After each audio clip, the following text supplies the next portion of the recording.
Hello and welcome to Unprofessional Engineering. My name is James. And you got Luke. Luke, today we're talking about water everywhere, but not a drop to drink. I'll have a fun fact. I have a question for you. Who actually penned that line? I don't know who penned that line, but I know you told me that was the title, so that's what we're going with. Okay, great. All right. About 20% of the world's freshwater supply comes from underground. Did you know that? That sounds gross. That's not true. It's from groundwater.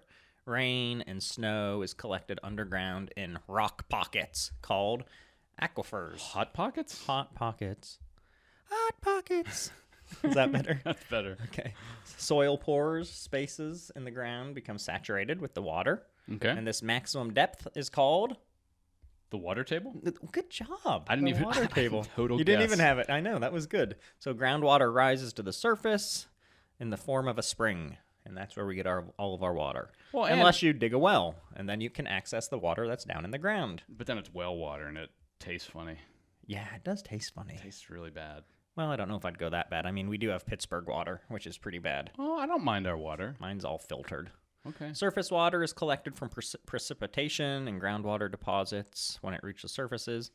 Wetlands, oceans, streams, or rivers are all sources of water that we could use. Okay. Most surface water is not drinkable, though, without treatment, Luke. I know. Like a well, sometimes. So whenever I hike, I have to carry water filter equipment so that if I'm hiking, I can't just... It looks nice and clean and pristine, but more than likely, some guy 2 weeks before, was using it as an outhouse, Bear Grylls tells me a little not bit to. Upstream. Yeah. And it's contaminated. A little nasty water. I think that's a good segue into processing the water. What do you think? We could talk about processing, or we could talk about how it actually gets into our homes. Or do you want to save that? I want to save that. Okay. I want to talk about, let's assume all of our water's dirty. It is. Here's basically how it's cleaned. Here's how it's shipped off to us, and then it enters our home, and then it leaves it again. Okay. How about that? Is that okay? Okay. So water purification. It's the process of removing nasty chemicals and biological contaminants. I guess that's what you're most concerned about when you're camping.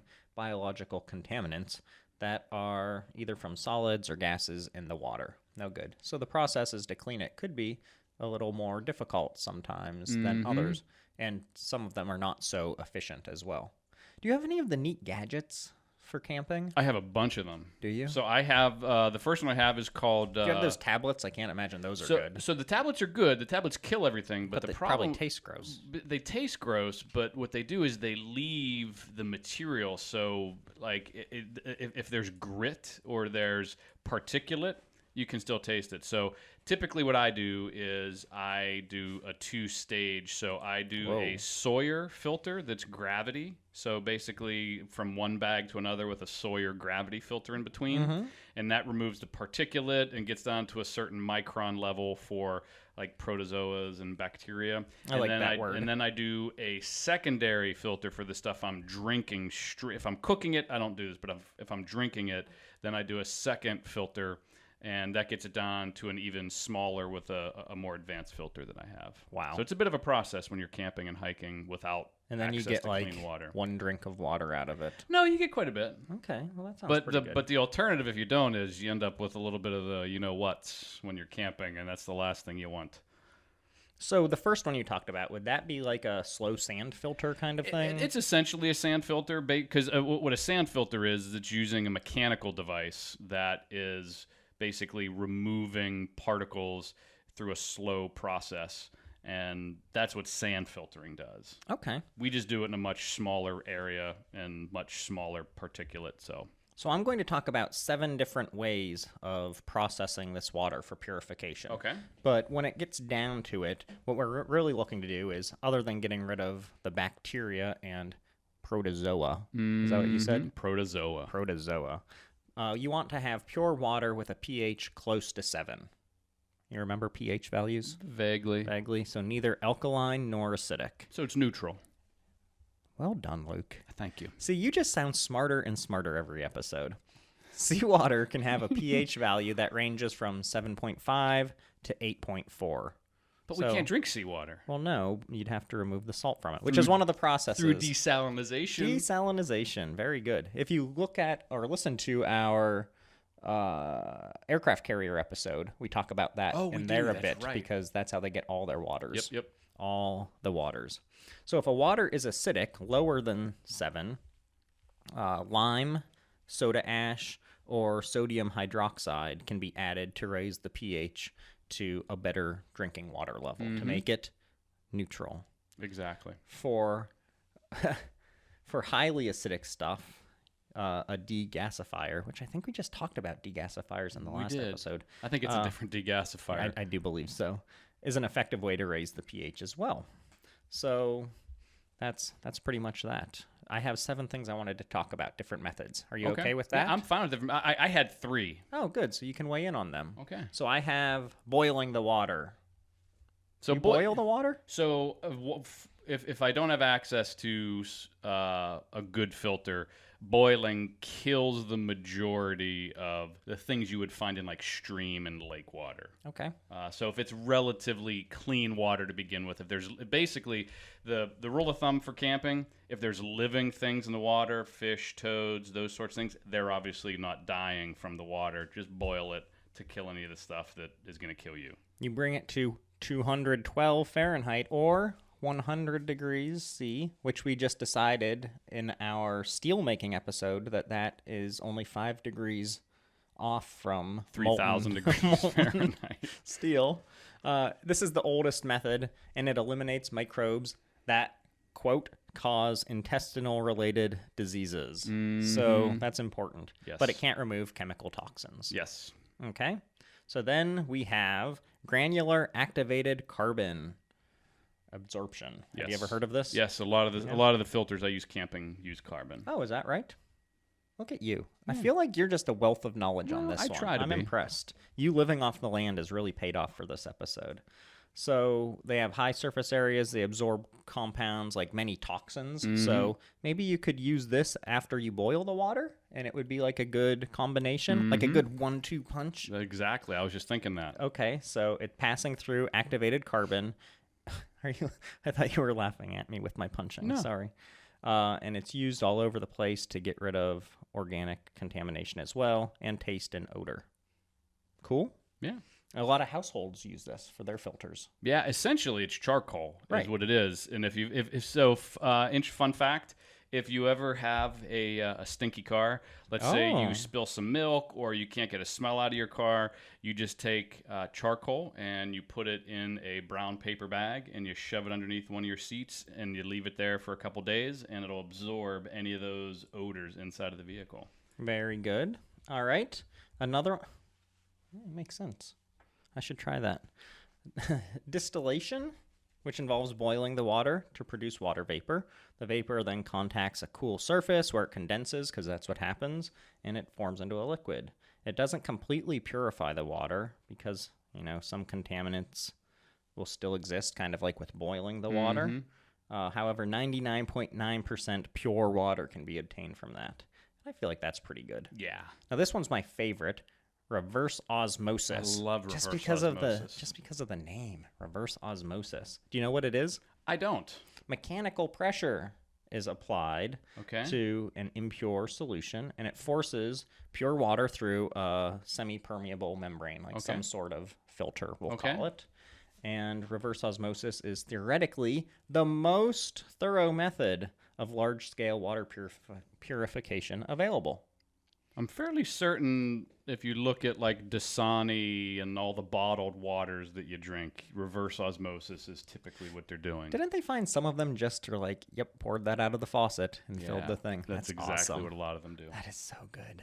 I always get Fiji water whenever I travel. That was filtered through volcanic rocks in Fiji. Yeah, it's so good for me. It's basically like eating vegetables. Anyways...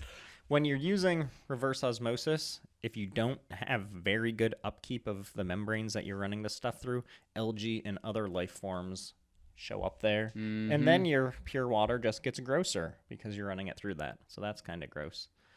Iron can be used to remove arsenic from water, and that makes me not feel good, but I guess that's naturally occurring. Yeah. Or maybe you dumped some in there to poison me. I don't know. No. You wouldn't? No. Okay. And then the last one I want to really talk about is desalinization. because you already mentioned it.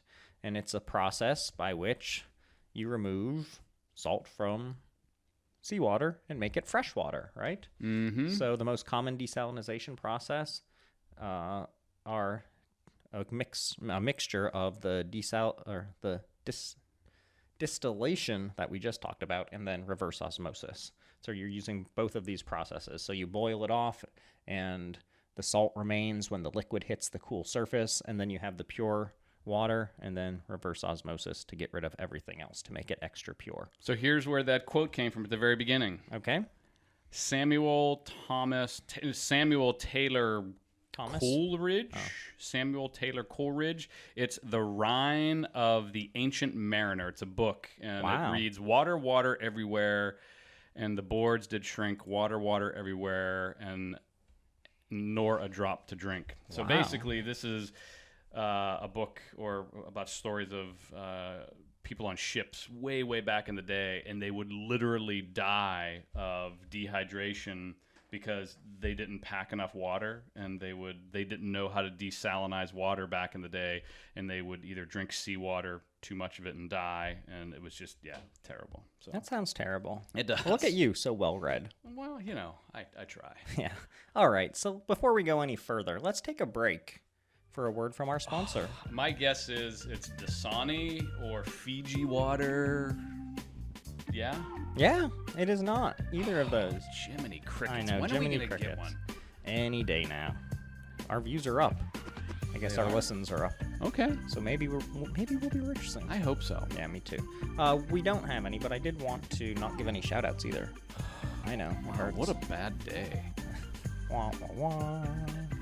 But I did want to say, if you want to suggest an episode because you're tired of water getting purified, email us at unprofessionalengineering@gmail.com.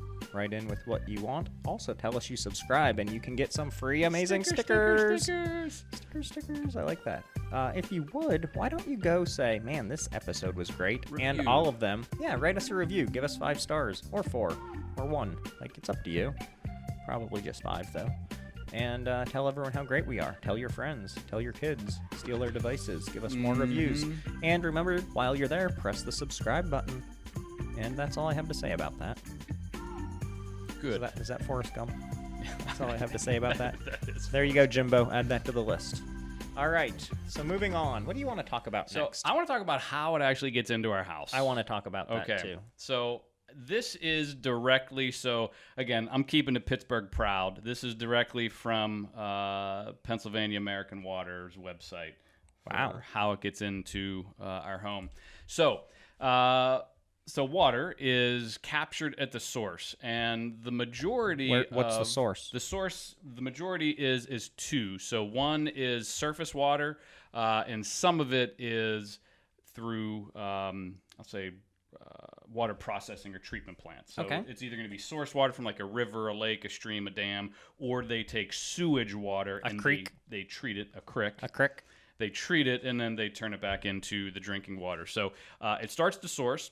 They take that water into an area, and they have to treat all of this water, whether it's groundwater, surface water, or sewage that they're treating. It all pretty much goes through the same process. So the first one is coagulation. Ooh. So this is where they use, you mentioned, they use iron and aluminum-based chemicals to form what they call sticky particles, the dirt and all the organic matter, so all like the turds and stuff like that are in sewage water, basically collect on this material, and all the organic matter basically falls to the bottom of these pools. So if you're in Pittsburgh and you ever drive across, it's not the West End Bridge, it's the next one up. I think it's the McKees Rocks Bridge. If you look down from the McKees Rocks Bridge, there's a sewage treatment plant there. It smells a little funny. And there. it smells really bad on hot summer days because they're treating turd water, basically. If you're visiting Pittsburgh, I would suggest you don't take the McKees Rocks Bridge anywhere. Okay, next up after coagulation is something, I'm going to say this wrong, folliculation? Folliculation? I don't think so, but go ahead. How do you say that? Flocculation? Flocculation. Flocculation, okay. So they use, slowly mixing This is used to get all the organic particles to collide and clump together in large, what they call flock, and then those particles settle to the very bottom and turn into sediment, and then the clarified water, or as clarified as it can be, rise to the top. Next is clarification and sedimentation, so all the heavy particles settle to the bottom. They flow the top water through filtration. Once that's happened, this then goes to actual filtration. So these are layers of sand, coal, activated carbon, which you had just mentioned. This removes any of the small particles, any harmful bacteria. Occasionally, some biological stuff is still there. This is done with membranes. And if they don't have granular media, they'll do this with membranes. Then it goes to the really small stuff. So this is disinfecting. So this is the final step. So this is where they add chlorine to kill any potential pathogens that remain in the water. And this is right before it leaves the treatment plant. And what they do is they store this water, and it gets stored in, pumps and water towers that you might see. It gets stored in pumps? Well, no, I'm sorry. It gets pumped to the storage tanks. And in a lot of cases, it's stored in water towers. Yeah, can I talk about that with you a little bit? I hope you do. Because they're so... I never knew... I hate water towers. They're very interesting. They're stupid. So water storage facilities include reservoirs. Reservoirs creep me out, too. But anyways, reservoirs, water tanks, or water towers, like you're saying. Smaller water systems may store the water in cisterns or even pressure vessels. And tall buildings, if you look in cities, some of them have like their own water towers on the top of them for whatever reasons, getting water up to the top floors or in case of fire or something like that. So that's kind of interesting. But a water tower, I never understood. I think they're dumb. I don't know why we have them. But I know why we have them. I know why now. I just am surprised. I think they're just kind of like a relic. Maybe I'm wrong. I don't think so. Well, for an elevated structure, having a water tank on the top of it, we have a water tower. And so this is for getting water to higher elevations. Is that about right? That's part of it. So even like when there's high needs for water, these water towers are then accessed, and this water is used in those areas as well so that you don't run out of water. And so they only rely on hydrostatic pressure because of the high elevation of the water. That pressure allows gravity to do its job, and the water is then sent off into your households or wherever it's being distributed to. But you can't do that a long time. Good thing, when you don't have power, these things still work. Bad news is, to fill them up, they basically need pumped back up there, so you need power again eventually. So what do you have to say about these? So water towers, what they do essentially, in addition to storage, is they provide constant pressure in your system. So when I open my valve in my house and water squirts out, it doesn't like turn on a pump. So what happens is it keeps positive pressure, and interestingly, for every foot of height that you move the water, you're adding 0.43 psi.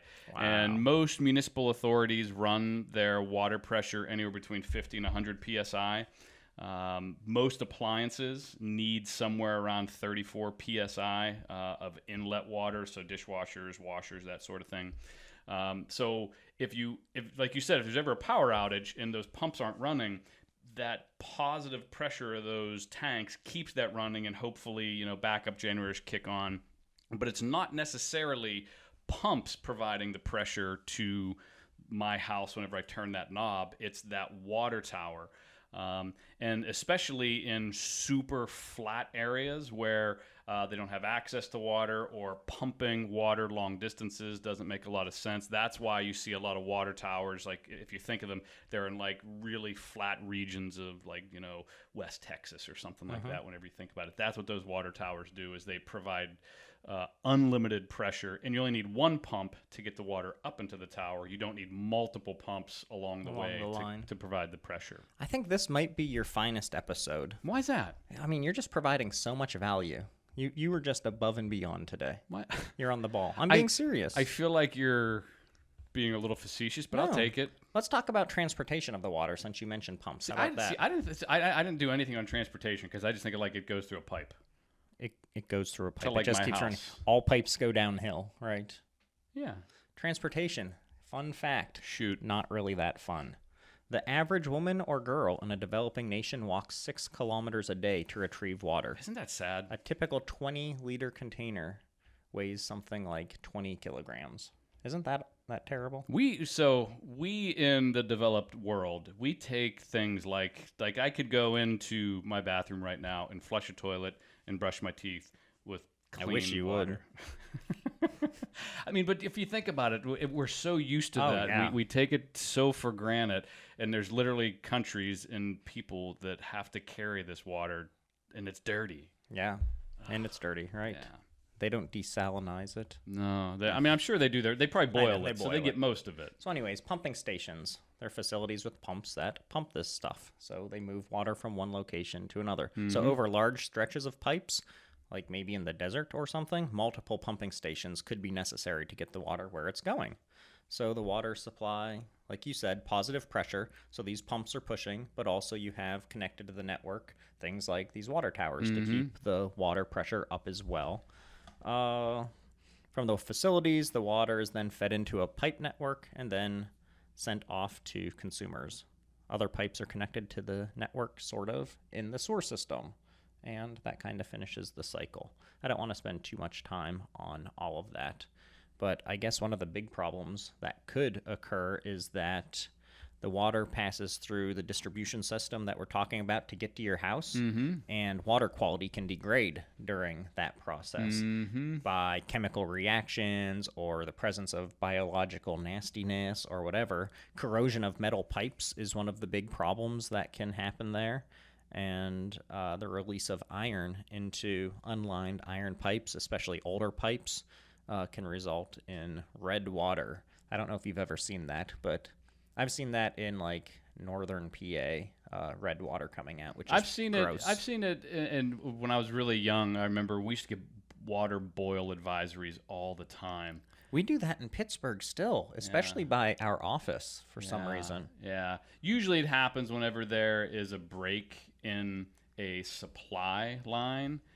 And it's usually not lead-based. It's usually the water gets contaminants in it from the breakage, like debris coming in, that sort of stuff. So, did you know that release from copper pipes can result in reports of blue water?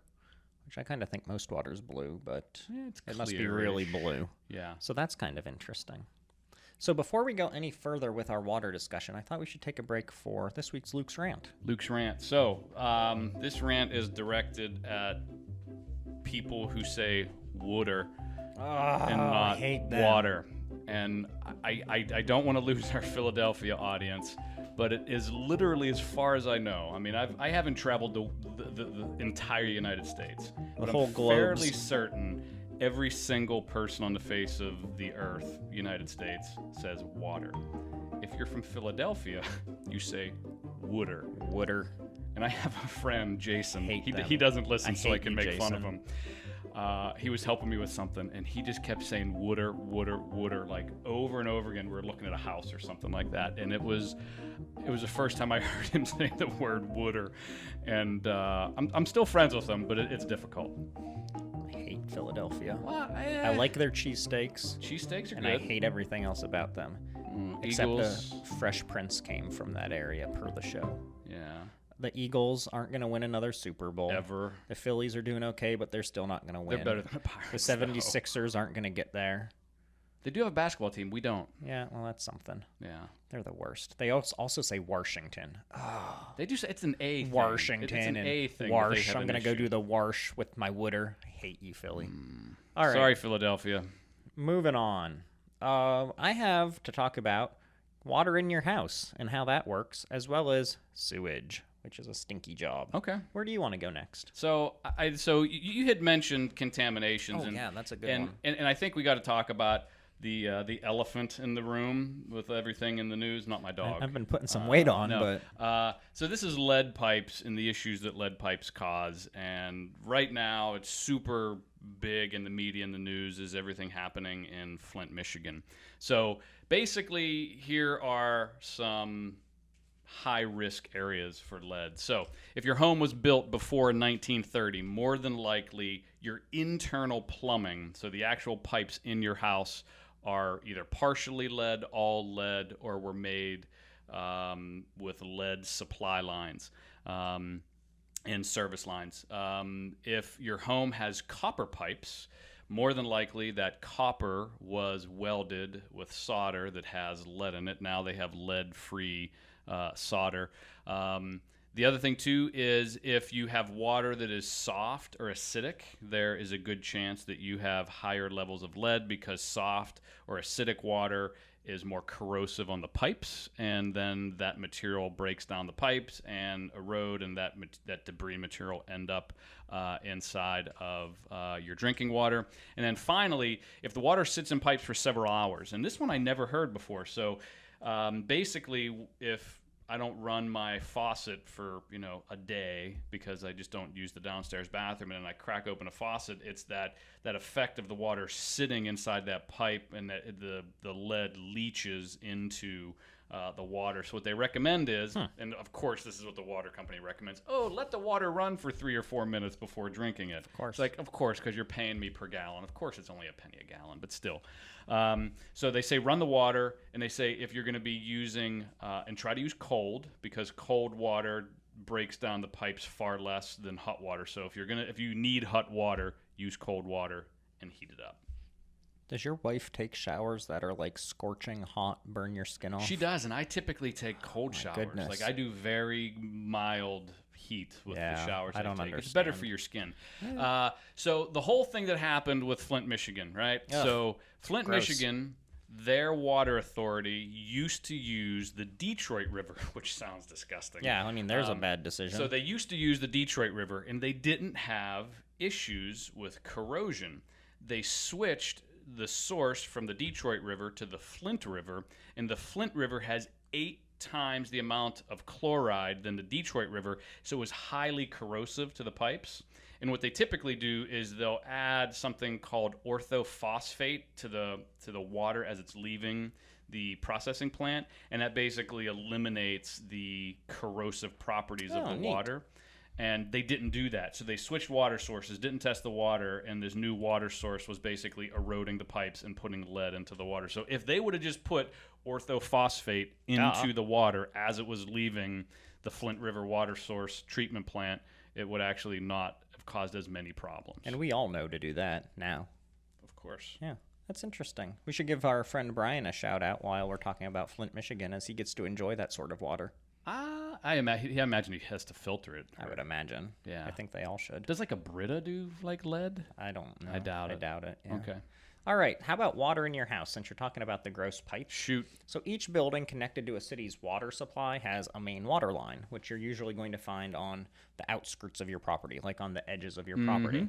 And so it receives pressurized water from the city or whoever's providing your water, and it's treated and it's delicious, and it goes to your house unless you live in Flint. It's so good. The pressure applied to the water by the pump gives it enough water to get into your house and travel to you. So if you live far away from the city, you might have low water pressure because of this. And this happens because the pressure and momentum provided by the pumps kind of dissipates along the way, right, before it reaches you. So if your house has really crappy low water pressure issues, you can get a pump installed to then increase the pressure going into your house. Or you could get that shower head that Kramer had in the Seinfeld. elephant one, yeah. Sorry. After entering your main water line, the water goes through a large, usually like 3/4 inch or bigger pipe that heads straight to your house. That's the noise That's water a good makes. water noise, Yeah. like that. This pipe, called the water or supply line, carries the water from the main line to your home. Makes sense. And you hope it doesn't break. The supply line is fortunately buried deep enough, and depending where you live, deep enough is a changing term, so that it doesn't freeze. So in Pittsburgh, I assume it's a few feet underground. It's at least 3 feet, I think, in most cases. I hope it's further than that, too, just for being safe. And it runs from the ground directly into your house. Hits the meter? Hits the meter, made of plastic, galvanized iron, or ideally some copper with solder that isn't gross. Once inside, the water line, I think this is kind of neat. The water line runs into your water heater, but just before the water heater, there's like a little detour, and it's like, hey, some of the water come over here, and it splits into different pipe paths. And so there's the hot and cold service line. So the hot water line goes into your hot water heater, and the cold water line runs off. So the cold water service line goes away from the water heater after it splits, and all of that is then used for the water in your appliances and things like that. And that's how you get the water. Now, the last thing I want to talk about, not really want to talk about, but I'm going to, is after we use up all of that water, like drinking it or letting it run down the sink when we're doing the dishes or when we shower, or all the gross poo water that you send away. Yep. That's where sewage goes. And this is just kind of finishing the cycle, right? Where this water then has to get treated so that we can then drink it again. Are you pretty frugal with water, or are you the guy that turns on full blast and stands there and brushes your teeth? I actually still have 2 sinks running at my house right now while we record this. No, I'm kidding. I turn off my water. I never used to, and my brother-in-law guilted me into it years ago, and I was like, yeah, you're right. And it was the whole people in other countries carrying water on their head. Like, I basically let it run down the sink, the amount of water some small child has to carry across the Sahara. That makes sense. Yeah, it made me feel horrible. So now I wet the toothbrush, shut it off, brush. Yeah, I do that. Okay. I take long showers, though. I don't. Very quick. I take Olympic level shower speed. Clark, who always yells at us for our episodes, takes like a half-hour showers minimum. That's the worst. Crazy. The worst. That's really long. Anyway, sewage. So back in the day, sewage was stored in tanks and then pumped out into the rivers or the oceans at high tide. And what I'm talking about, I got most of my information about London, and, they have the river there, so it was all stinky and gross. Yeah. And why not? You pump it out there, nobody's worse off for it. Yeah. So today's process is slightly better, and it only takes 4 hours to get clean enough to return, which is pretty impressive, I thought. That's very impressive. So first, water runs through a bunch of screens and collects a bunch of larger stuff, like logs that may have shown up somehow, or rags, or Luke-sized turds, like whatever it might be. The next, the water slowly moves through sediment tanks, and this is where the sludge from the top of the water and the bottom of the water is then skimmed off and taken away. And it goes through then a biological treatment process area where a bunch of bacteria is added, like natural bacteria, to the water to eat any remaining bad stuff. After being tested once or twice or a few times, it's then sent back out into the world for us to enjoy our poo water again. I feel like the people that work at these places are the unsung heroes, because those are jobs that I just would never, ever, ever do. That's micro dirty job style stuff right there. Yeah. So I have one last thing. Okay, because let's we're keeping this all. I'm Pittsburgh proud today. We did 2 episodes that were all about Pittsburgh. So Pittsburgh in particular pulls their supply water from surface water treatment plants in the Hayes Mine and Aldrich. Both of these get their water from the Monongahela River, which you've been dogging on. So the water you were drinking comes from the Monongahela. Why do you think we all pretty get much the guaranteed? cancer?